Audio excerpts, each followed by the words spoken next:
जय श्री कृष्ण। दोस्तों, श्रीमद् भगवत गीता वह पवित्र ग्रंथ है जो सदियों से लोगों के जीवन का सही उद्देश्य और कर्म का ज्ञान देकर अपने जीवन में उन्हें सही राह दिखाने में सफल रहा है। आपको जिंदगी में जो कुछ भी चाहिए या आपकी जो भी समस्या है, आप श्रीमद् भगवत गीता के यह 30 बातें ठीक से सुन और समझ लीजिए। आपकी हर इच्छा पूरी होगी, हर मुश्किल आसान होगा और आपका हर दुख दूर होगा। इसलिए आज इस चैनल पर भगवान श्री कृष्ण द्वारा दिए गए 30 महत्वपूर्ण विचारों को आपके लिए हम लाए हैं, ताकि यह आपके वर्तमान और भविष्य के सभी दुखों और कष्टों का निवारण करने में आपकी मदद कर सके।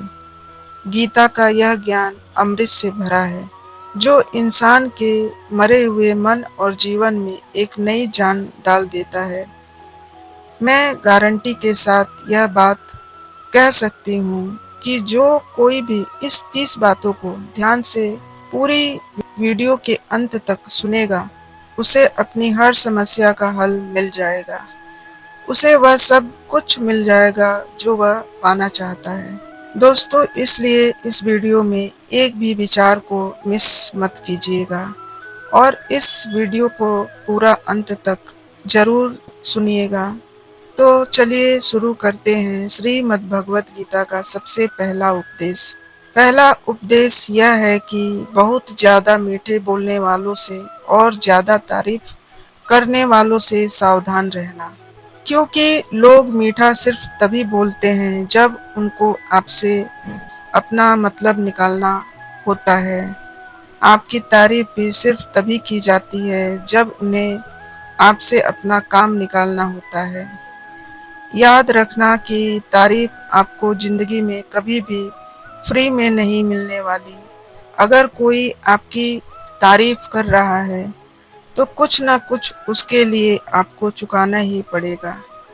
इसलिए जो भी ज़्यादा मीठा बोलते हैं या जो आपकी तारीफ करते हैं, उनसे जरा सावधान रहना चाहिए। श्रीमद् भगवत गीता का दूसरा उपदेश यह है कि आंखों से सच दिखने वाली बात पर भी एकदम से जल्दी भरोसा नहीं करनी चाहिए। ऐसी बहुत सी कहानियां आपने सुनी होगी कि कई बार आंखों से दिखने वाली बात भी सच नहीं होती। इसलिए भरोसा करने से पहले कभी भी जल्दबाजी मत करना। गीता का तीसरा उपदेश यह है कि हल्की आशा से कर्म करने वाले मनुष्य का मन कभी शांत और संतुष्ट नहीं रहेगा, क्योंकि उसकी लालसा हर नए शिखर पर पहुंचती रहेगी। ऐसे में उसका मन कभी भी संतुष्टि का आनंद नहीं भोग पाएगा। जो व्यक्ति फल की अभिलाषा हेतु कर्म करता है, फिर जब उसे उम्मीदों के अनुसार फल प्राप्त नहीं हो पाती, तो वह निराश और दुखी हो जाता है। भगवान श्री कृष्ण अर्जुन से कहते हैं कि तुम स्वयं को मुझे समर्पित कर दो, ईश्वर पर भरोसा रखो और निस्वार्थ, निश्चल, निष्पाप और निष्पक्ष होकर बिना फल की अभिलाषा के कर्म करते जाओ। तुम्हारा जीवन सुख और संतुष्टि से भर जाएगा। देखना, दुख कभी तुम्हें छू नहीं पाएगा और मोक्ष की प्राप्ति हो जाएगी। बार बार जन्म लेने वाले अनंत इच्छाएं मनुष्य को अपनी इंद्रियों का गुलाम बना देती है। भगवान श्री कृष्ण अर्जुन से कहते हैं, तुम स्वयं को मुझ में समर्पित कर दो, ईश्वर पर भरोसा रखो और निस्वार्थ, निश्चल, निष्पाप और निष्पक्ष होकर बिना फल की अभिलाषा के कर्म करते जाओ। तुम्हारा जीवन सुख और संतुष्टि से भर जाएगा। देखना, दुख कभी तुम्हें छू नहीं पाएगा और मोक्ष की प्राप्ति हो जाएगी। बार बार जन्म लेने वाले अनंत इच्छाएं मनुष्य को अपनी इंद्रियों का गुलाम बना देती है, जिसे हमें भोगना पड़ता है।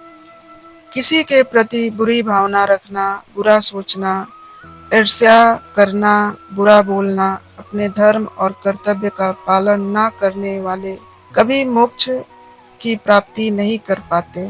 कर्म अच्छा हुआ तो फल अवश्य मिलेगा और कर्म बुरा हुआ तो दंड अवश्य मिलेगा। मैं भूत, वर्तमान और भविष्य में होने वाले प्रत्येक घटना के हर परिणाम को देख सकता हूँ। इसलिए परिणाम की चिंता छोड़कर अपने कर्म को निरंतर करते रहो। कर्म अच्छा हो या बुरा, ये सब तब तक पीछा नहीं छोड़ेंगी जब तक वह कर्म करने वाले को फल की प्राप्ति नहीं हो जाती। यानी जब तक कर्म करने वाला अपने कर्म के परिणामों को पूर्ण रूप से भोग ना ले, समय से पहले और भाग्य से अधिक कभी कुछ उसको नहीं मिल पाता।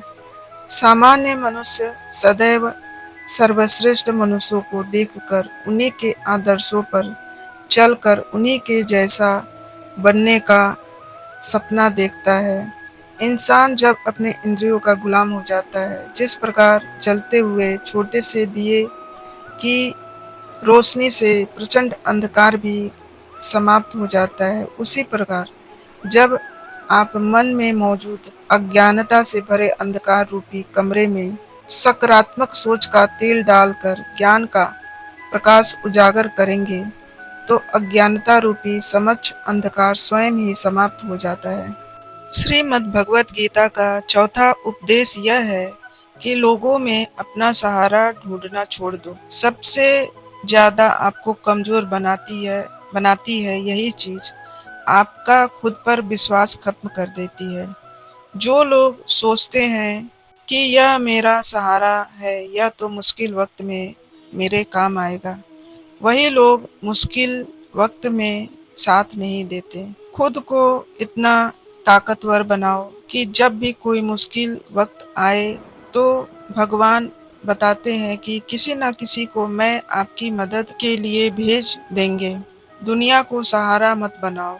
जो खुद अपने लिए सहारा ढूंढ रहे हैं, वह आपको क्या सहारा देंगे। अपना सहारा दुनिया को नहीं, ईश्वर को बनाओ।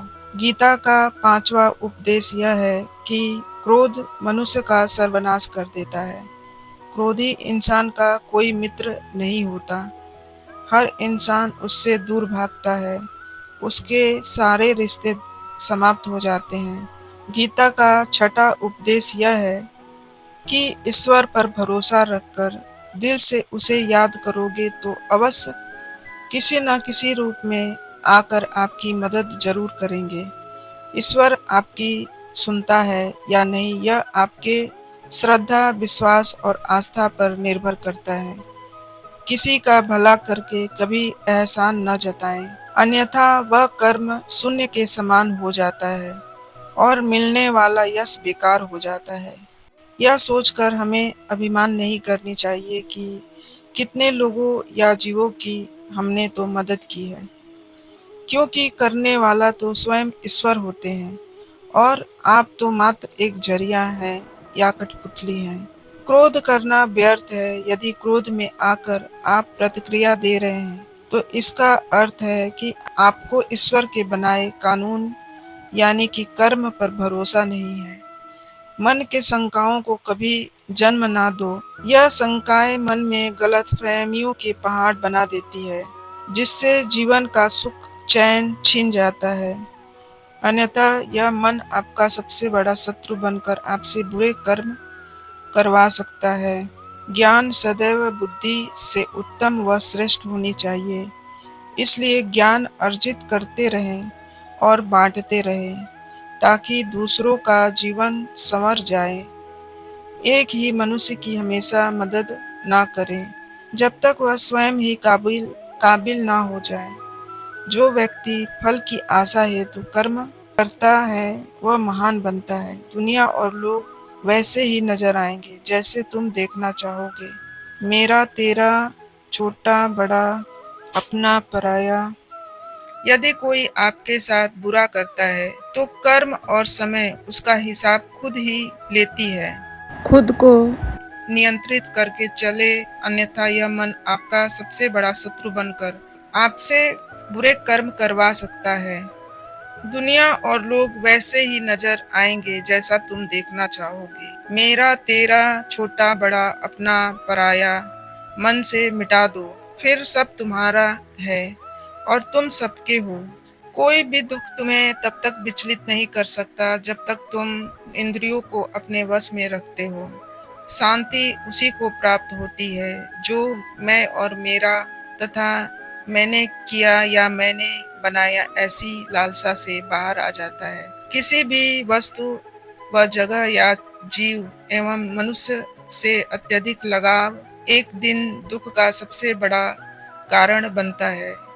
जीवन में वही मनुष्य संतुष्ट रह सकता है जो कम से कम में भी खुश है और अधिक पाने या होने की लालसा व उम्मीद नहीं रखता। गीता का 7वां उपदेश यह है कि अपने मन को शांत रखना सीखो, क्योंकि अशांत मन जीवन में सिवाय दुख के और आपको कुछ नहीं दे सकता, और एक शांत मन आपको जीवन में प्रेम आनंद ही देगा। दुख और सुख सिर्फ शांत और अशांत मन के परिणाम है। अशांत मन दुख को ही जन्म देता है और शांत मन परम आनंद को। गीता का 8वां उपदेश यह है कि किसी से भी हद से ज्यादा लगाव मत रखना। दुर्योधन के पिता धृतराष्ट्र का राजगद्दी से बहुत ज्यादा लगाव था। राजगद्दी के आगे उन्हें कुछ भी दिखाई नहीं देता था और गद्दी के लिए उनका वह हद से ज्यादा लगाव और मोह पूरे राष्ट्र को ले डूबा। अनगिनत लोगों के मौत का कारण बन गया। आप भी जब किसी के पीछे हद से ज्यादा पागल हो जाते हैं तो वो चीज आपको मिले या ना मिले लेकिन आपकी जिंदगी जरूर खराब कर देती है। गीता का 9वां उपदेश यह है कि अध्यात्म से जुड़े एक आध्यात्म ज्ञान ही जीवन को सुकून की तरफ ले जा सकता है। लोगों की बातों पर जितना ध्यान देंगे उतना ही आपका खुद पर से विश्वास कम होता जाएगा। इसलिए खुद पर विश्वास कर खुद के दम पर आगे बढ़ो और स्वयं ही अपने मार्ग तय करो। जीवन में किसी भी पल कुछ भी हो सकता है। जीवन सीमित है। समय व्यर्थ मत करो। बुरे अतीत को याद करके दुखी होने से अच्छा है कि उससे सीख लो और अपने वर्तमान को सुधार कर एक बेहतर भविष्य का निर्माण करो। किस बात को लेकर परेशान हो, कर्म करो और ईश्वर पर भरोसा रखो। क्या होगा क्या नहीं यह ईश्वर पर छोड़ दो। जितना अधिक पुरुषार्थ करोगे स्वयं का मार्ग उतना ही सरल होगा। स्वयं को ईश्वर के चरण में सौंप दो। नित्य अच्छे कर्म करो और लोगों की भलाई करो। उन्हें सही राह दिखाओ। एक ज्ञानवान व्यक्ति कभी भी कामुक सुख में आनंद नहीं लेता, इसलिए ज्ञानी बनो। जो हो गया वह अच्छा हुआ, जो हो रहा है वह अच्छा हो रहा है और जो होगा वह भी अच्छा ही होगा। वेद पुराण पढ़ने का कोई लाभ ही नहीं जब तक उसमें कई बातों को जब तक अपने जीवन में अवतरित ना करें, उनका पालन ना करें। रावण बुद्धिमान अवश्य था किंतु ज्ञानी नहीं। उसकी अज्ञानता ने ही उसे क्रोधी, कामुक और अहंकारी बना दिया, जो उसकी मृत्यु का सबसे बड़ा कारण बना। मैं सभी प्राणियों को एक समान रूप से देखता हूँ। मेरे लिए ना कोई कम प्रिय है और न ही अधिक। वह ज्ञान व्यर्थ है जो सिर्फ तुम तक सीमित है। उस ज्ञान का कोई लाभ नहीं जिससे समाज एवं जगत का कल्याण ना हो। तुम क्यों व्यर्थ में चिंता करते हो? तुम क्यों भयभीत होते हो? और कौन है जो तुम्हें मार सकता है? आत्मा न कभी जन्म लेती है और ना ही इसे कोई मार सकता है। यही जीवन का अंतिम सत्य है। मनुष्य के कर्म ही मनुष्य को ईश्वर के नजदीक लाता है या ईश्वर से दूर ले जाता है। इसलिए हमेशा अच्छे कर्म ही करें। जब जब इस धरती पर पाप, अहंकार और अधर्म चरम सीमा पर होगा, तब तब उसका विनाश कर धर्म की पुनः स्थापना करने हेतु मैं अवश्य अवतार लेता हूँ। जो दान कर्तव्य समझकर बिना किसी सोच के किसी ज़रूरतमंद व्यक्ति को दिया जाए, वह दान सात्विक माना जाता है। जिसने मन को जीत लिया है, उसने पहले ही परमात्मा को प्राप्त कर लिया है, क्योंकि उसने शांति प्राप्त कर ली है। ऐसे मनुष्य के मन पर सुख-दुःख, सर्दी-गर्मी और मान-अपमान का कोई फ़र्क ही नहीं पड़ेगा। जो विद्वान होते हैं, वह ना तो जीवन के लिए और ना ही मृत्यु के लिए शोक करते हैं। गृहस्थ व्यक्ति समाज में रहकर परोपकार करना और अपने कर्तव्य को पूरी निष्ठा से ईमानदारी के साथ निभाना, धर्म का पालन करना भी बड़े तप के समान होता है। गीता का 10वां उपदेश यह है कि इंसान ही आजकल इंसान का दुश्मन हो गया है। चाहे आप बिजनेस में देख लो, चाहे आप रिश्तों में देख लो, किसी भी फील्ड में आप देख लो, इंसान ही इंसान को नुकसान पहुंचा रहा है। इतना प्रतिस्पर्धा बढ़ गया है कि चोरियां बढ़ रही हैं, इतना क्राइम बढ़ गया है। शास्त्रों में जो कलयुग के लक्षण लिखे गए थे कि एक न एक दिन इंसान ही इंसान को खाएगा, वह समय तो आ गया है। इंसान ही तो इंसान को खा रहा है। एक दूसरे का बिजनेस खा रहे हैं, एक दूसरे की नौकरियां खा रहे हैं, एक दूसरे की जिंदगी की खुशियां खा रहे हैं। इंसान जो दुखी है उसे और दुखी करो, जो खुश है उसे और परेशान करो। यही तो हो गया है आजकल। कहने को तो सब इंसान है, लेकिन इंसानियत कहीं दिखती नहीं। एक सेठ के घर से एक भिखारी निकल रहा था। उसने उस सेठ से कहा, मुझे एक गिलास पानी पिला दीजिए, बहुत प्यास लगी है। बहुत दूर से पैदल चलकर आया हूँ, मेरे प्राण निकल रहे हैं। तो सेठ बोला कि अभी आदमी नहीं है, आदमी आ जाए तो आपको पानी दे दिया जाएगा। थोड़ी देर के बाद उस भिखारी ने कहा कि मेरे प्राण निकल रहे हैं, आसपास किसी का घर भी नहीं दिख रहा। तो सेठ ने कहा, मैंने कहा ना कि आदमी आने वाला है, वह आ जाएगा तो आपको पानी मिल जाएगा। फिर वह भिखारी उस सेठ से कहने लगा, तुम खुद ही आदमी क्यों नहीं बन जाते? थोड़ी देर के लिए तुम ही आदमी बन जाओ। आजकल यही हो गया है, यहाँ कोई आदमी बनने को तैयार नहीं। बस लोग एक दूसरे को नोचने में लगे हैं, एक दूसरे का फायदा उठाने में लगे हैं। इसलिए कलयुग को मतलबी युग कहा जाता है। लोग सिर्फ और सिर्फ एक दूसरे से अपने मतलब से ही जुड़े हुए हैं। गीता का 11वां उपदेश यह है कि जिंदगी में कभी भी खुद को किसी का जरूरतमंद मत बनाओ, क्योंकि जब तक आप किसी के जरूरतमंद नहीं होते, तब तक आपको कोई दुख नहीं पहुंचा सकता, कोई आपका फायदा नहीं उठा सकता। जिस इंसान के आप जरूरतमंद हो जाओगे, वह आपका लाभ उठाना शुरू कर देता है। जिस दिन आपने अपने जीवन को किसी का जरूरतमंद बना दिया, उसी दिन से आपको उसकी गुलामी करनी पड़ती है। औरों की तो छोड़ो, जो लोग काम वाली बाइयों के जरूरतमंद हो जाते हैं, उनका सब कुछ सहना शुरू कर देते हैं, क्योंकि उन्हें पता होता है कि आपका काम उनके बिना चल ही नहीं पाएगा और आप खुद से उतना काम नहीं कर पाओगे और आपको दूसरा कोई नहीं मिल रहा है, तो वे आपको परेशान करना शुरू कर देते हैं। लेकिन जब उन्हें यह समझ में आ जाता है कि आप अपना काम खुद कर सकते हैं, तो आपको दूसरे हजार ऑप्शन मिल सकते हैं, तो वह चुपचाप अपना काम करेंगे।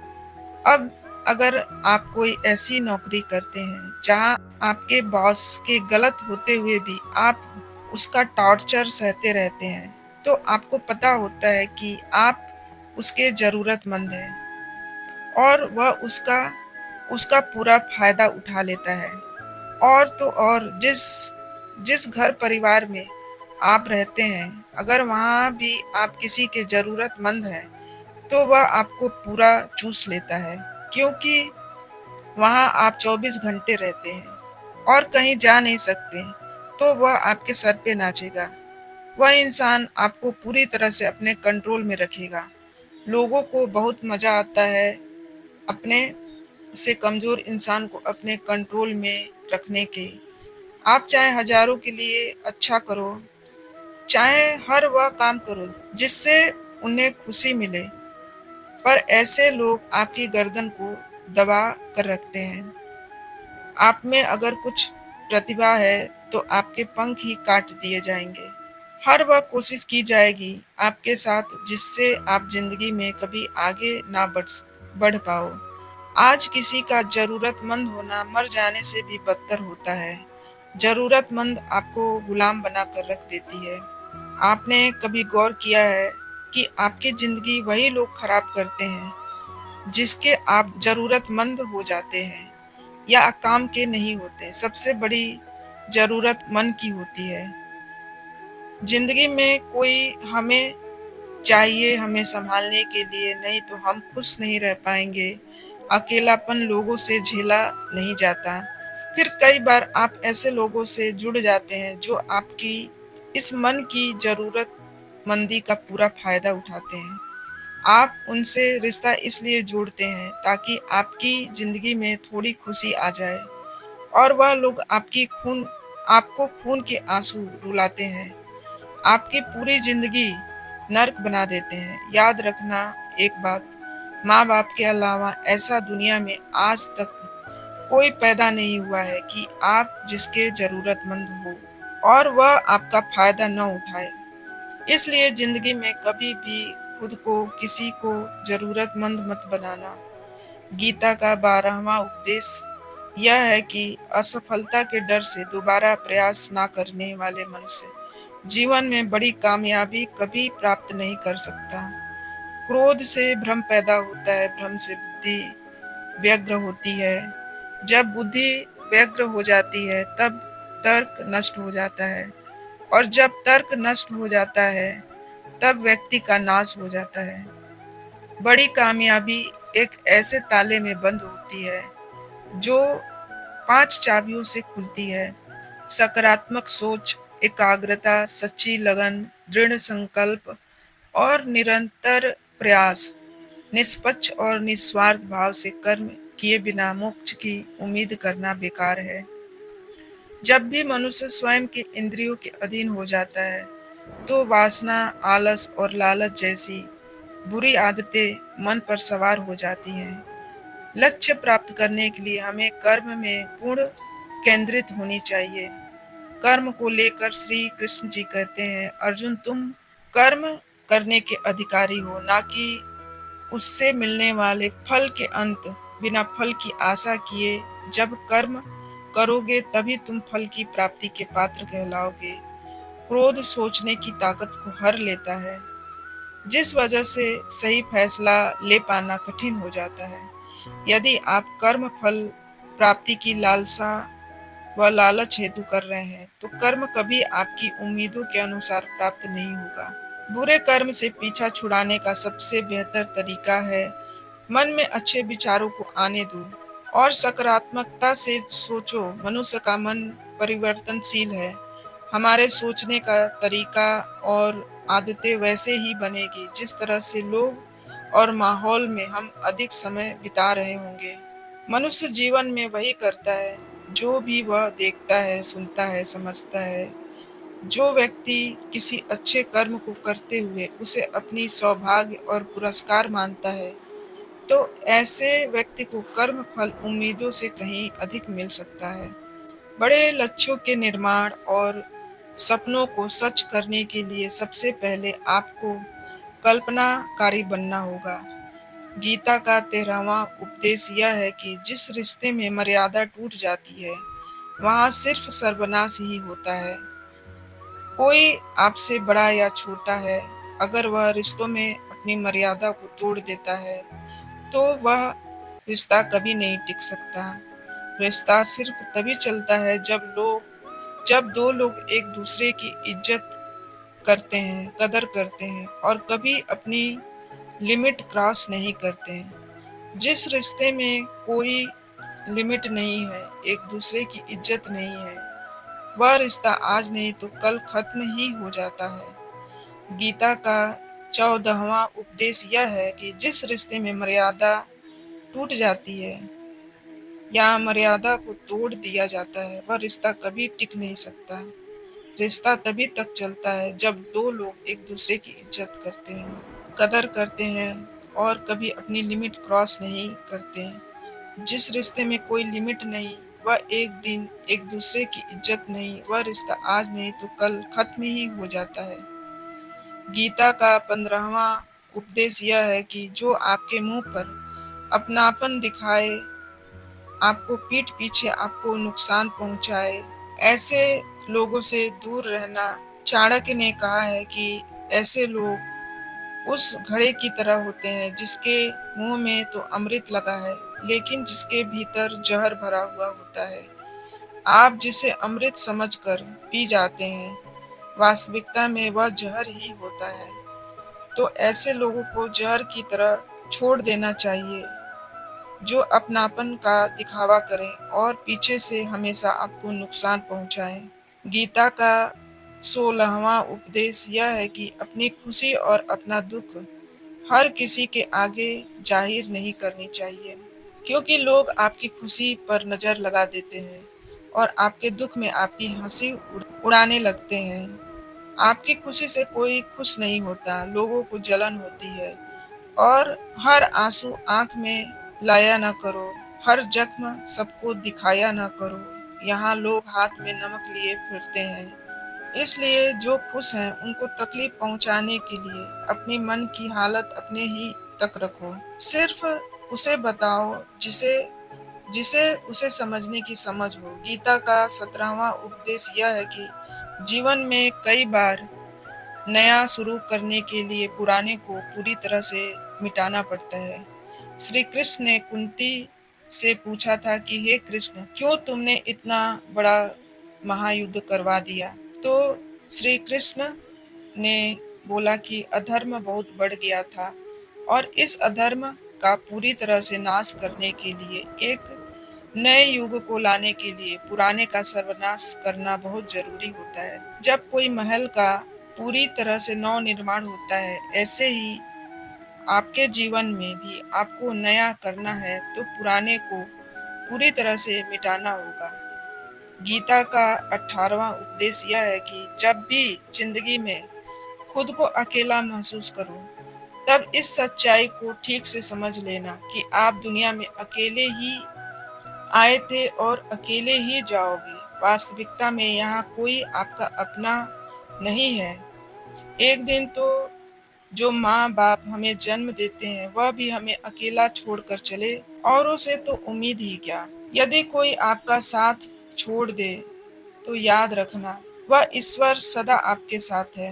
वह कभी आपका साथ नहीं छोड़ता। गीता में श्री कृष्ण ने अर्जुन से कहा कि चाहे कोई मनुष्य मुझे माने या ना माने, लेकिन मैं इंसान का साथ कभी नहीं छोड़ता, क्योंकि क्योंकि यह सब मेरी ही संतान है।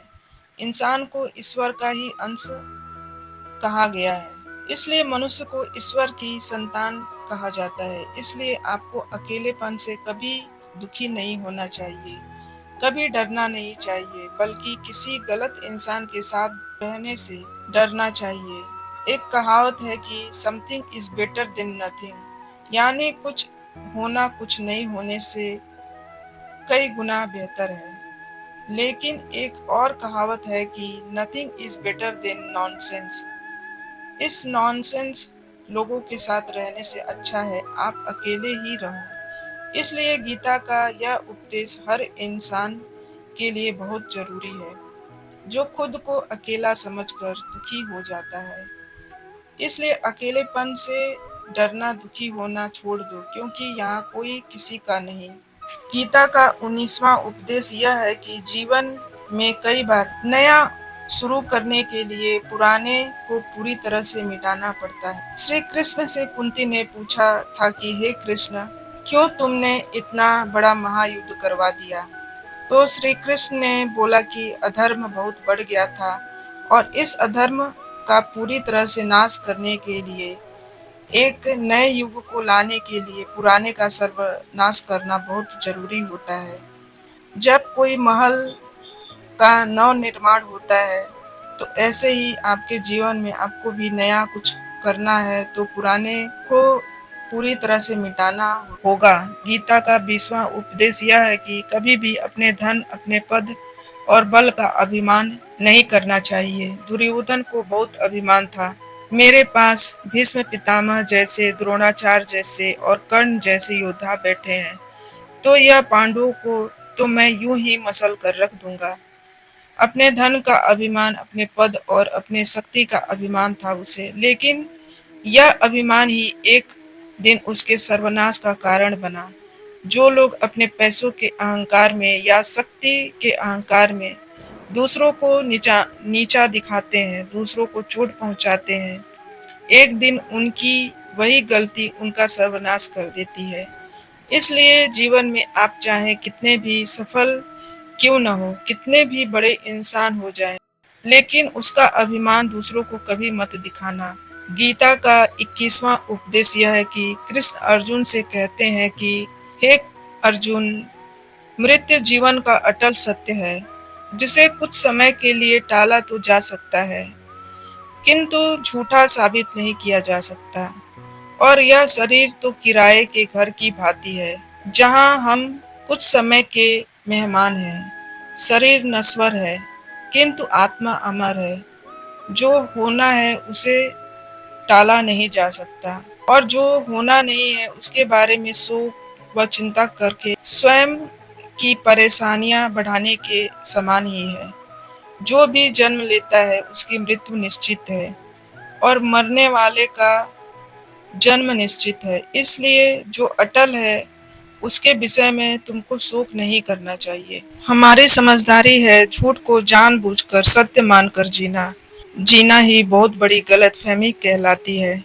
स्वयं की व्यक्तिगत सोच गलतफहमियों को भी जन्म दे सकती है। इसलिए स्वयं की व्यक्तिगत सोच को दूसरों पर कभी नहीं थोपना चाहिए। वासना, क्रोध, लालच या नरक के 3 द्वार होते हैं। बिना मोक्ष के जन्म मरण के चक्र से छुटकारा नहीं पाया जा सकता। जिस प्रकार अग्नि सोने की परख है, उसी प्रकार संकट वीर पुरुषों की परख है। मनुष्य का सबसे बड़ा और सबसे पहला शत्रु या मित्र उसका मन ही होता है। एक और हद से ज्यादा अधिक इच्छाएं जीवन का सुकून छीन लेती हैं। बिना किसी पुरुषार्थ के आप अच्छे फल और सकारात्मक परिणाम की कामना भी नहीं कर सकते। यदि आप धर्म के मार्ग पर चलते हैं, तो परिणाम की चिंता किए बिना अपने धर्म का निडरता से पालन करें।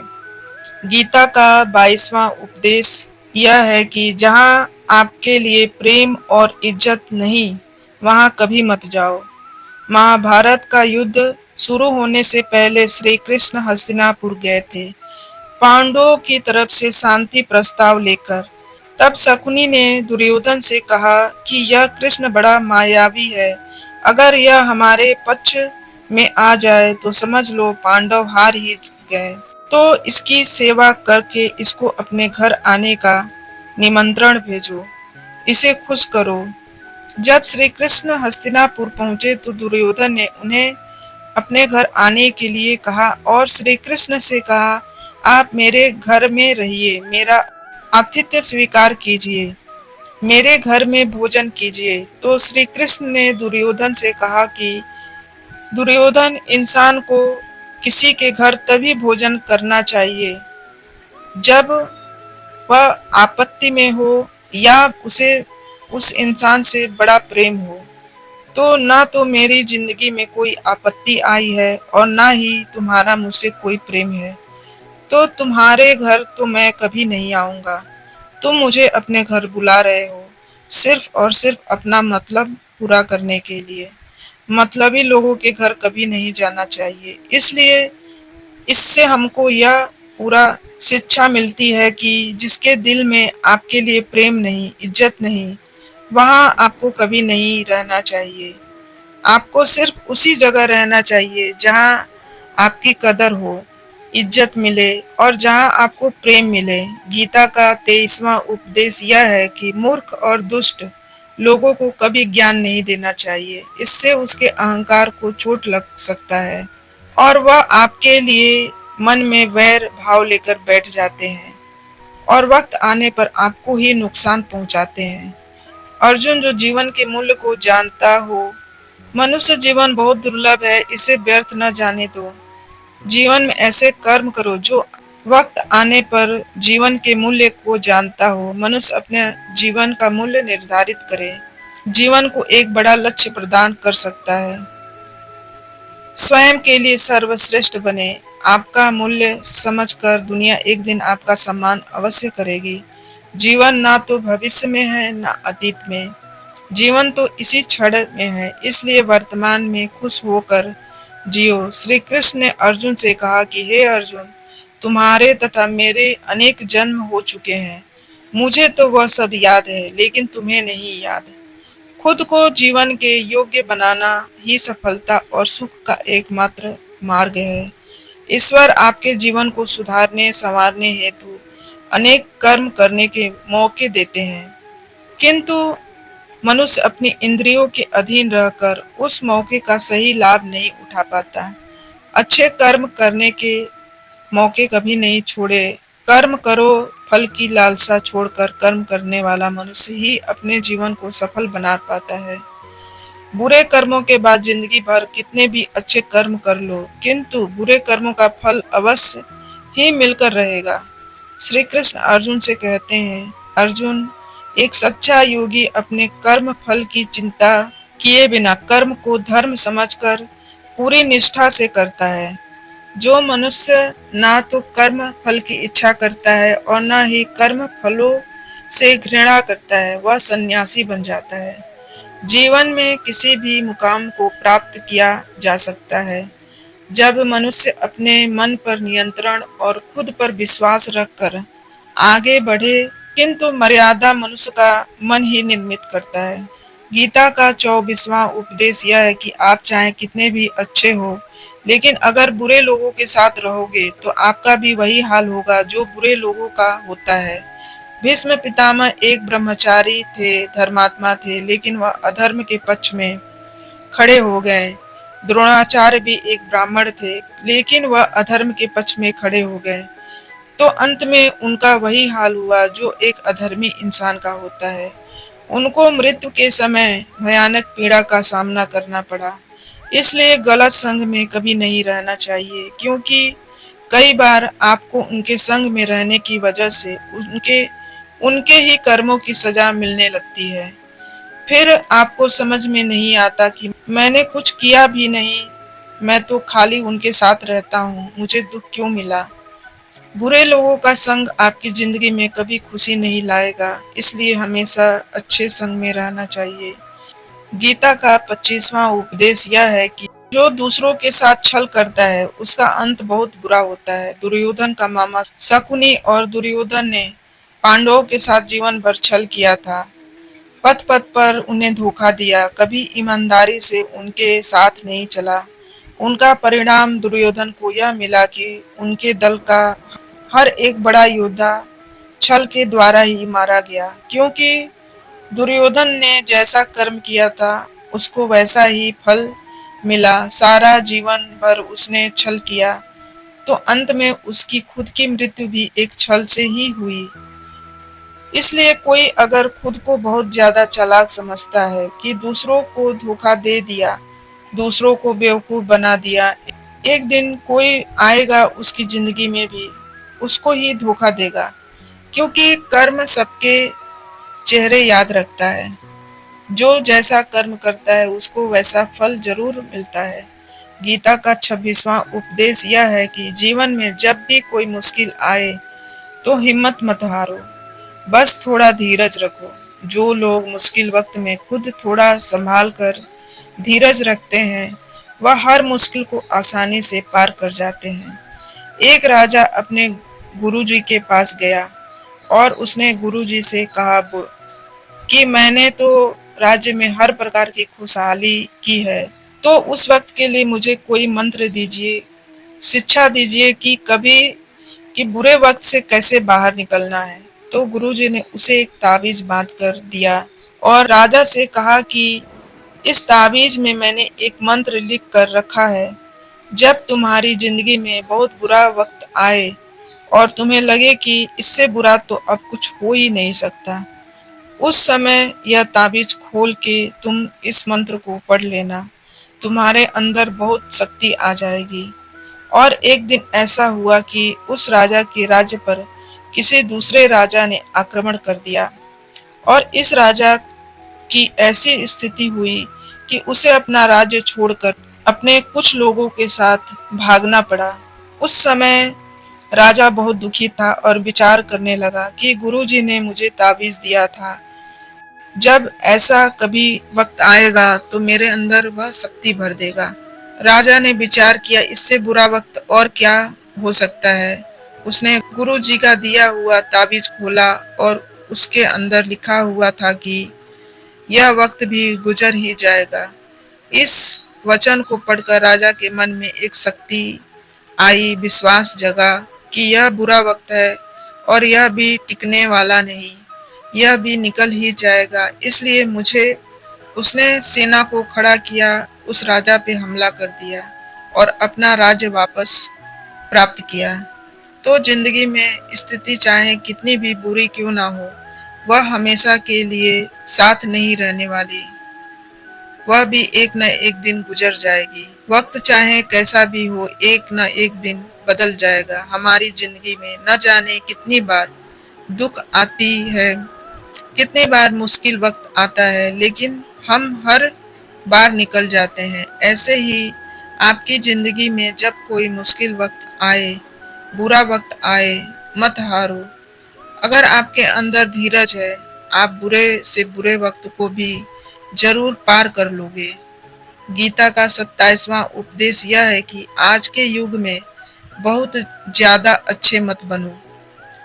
यह दुनिया आपको लूट के कंगाल कर देगी। पांडवों की कहानी यह शिक्षा देती है कि ज्यादा अच्छा बनना आपको कई बार बहुत दुखी कर सकता है।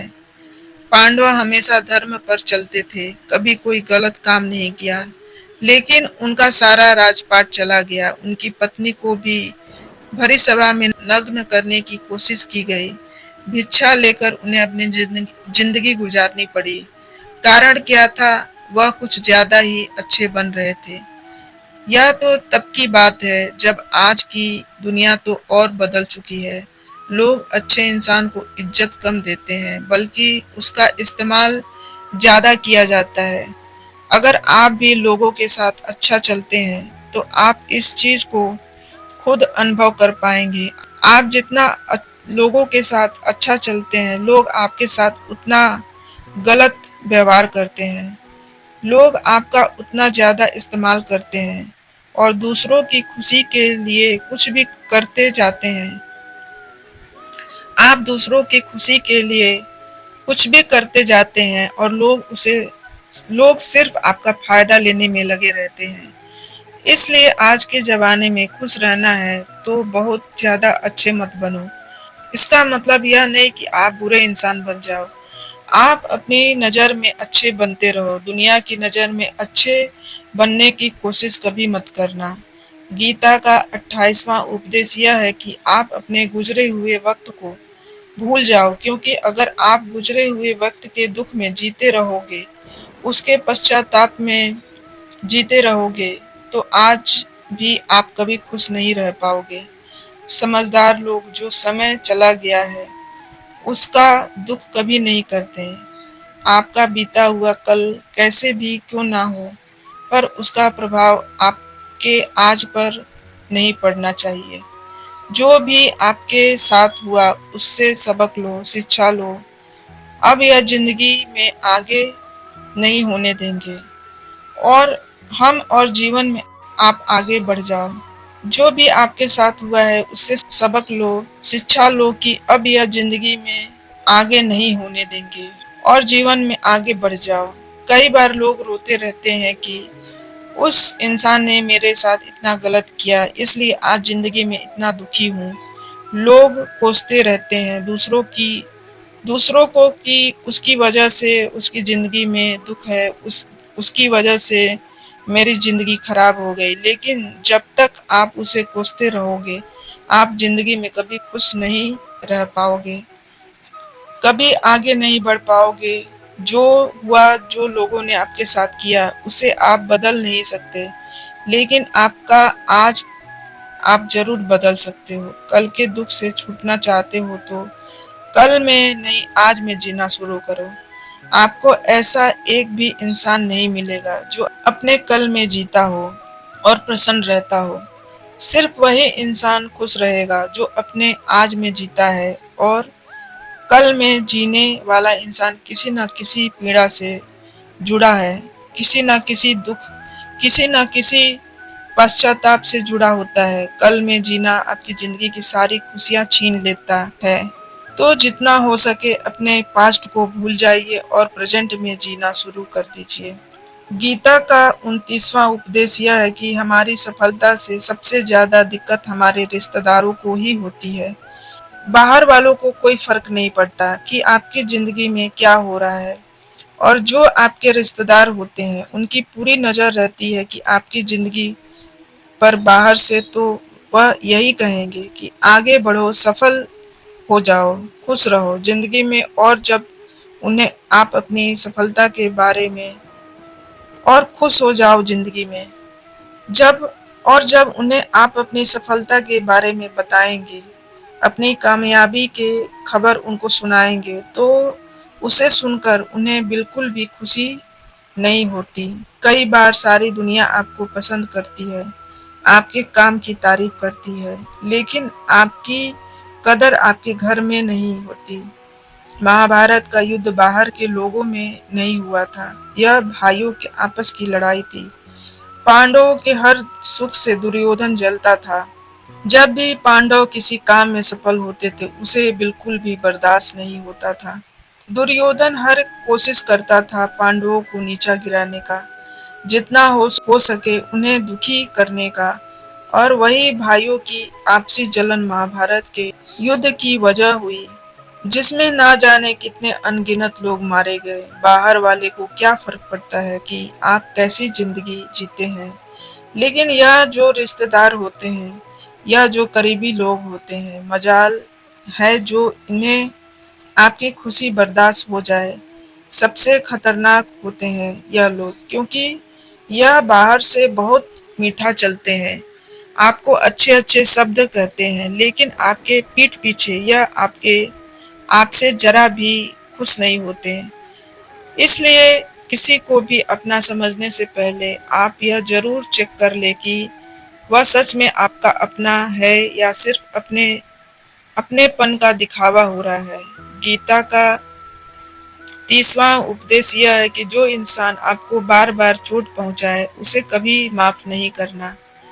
युधिष्ठिर ने दुर्योधन को बार बार माफ किया, और उसका परिणाम यह हुआ कि उन्हें अपने जिंदगी में बहुत बड़े दुखों का सामना करना पड़ा।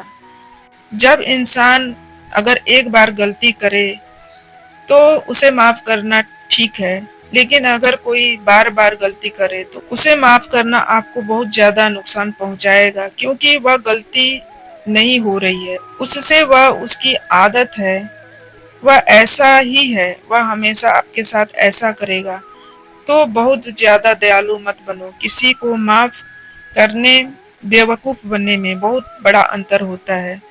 किसी को अगर एक बार आप माफ भी कर रहे हो, तो उस इंसान से आप जरूर सावधान रहना। कहते हैं आजमाए हुए को फिर आजमाना मिट्टी मुंह में डालने के बराबर है। जिससे धोखा खाया है, जिससे आपको तकलीफ मिली है, उस पर भरोसा गलती से भी मत करना। तो माफ उतना ही करो जितने में आप बेवकूफ ना लगो। दोस्तों, अगर आपने भगवान श्री कृष्ण द्वारा दिए गए इन विचारों से कुछ भी सीखा हो, तो कमेंट में जय श्री कृष्ण अवश्य लिख दीजिए, और वीडियो को लाइक, चैनल को सब्सक्राइब कर दीजिए, और इस वीडियो को अपने प्रिय मित्रों के साथ अवश्य शेयर करें। धन्यवाद। जय श्री कृष्ण।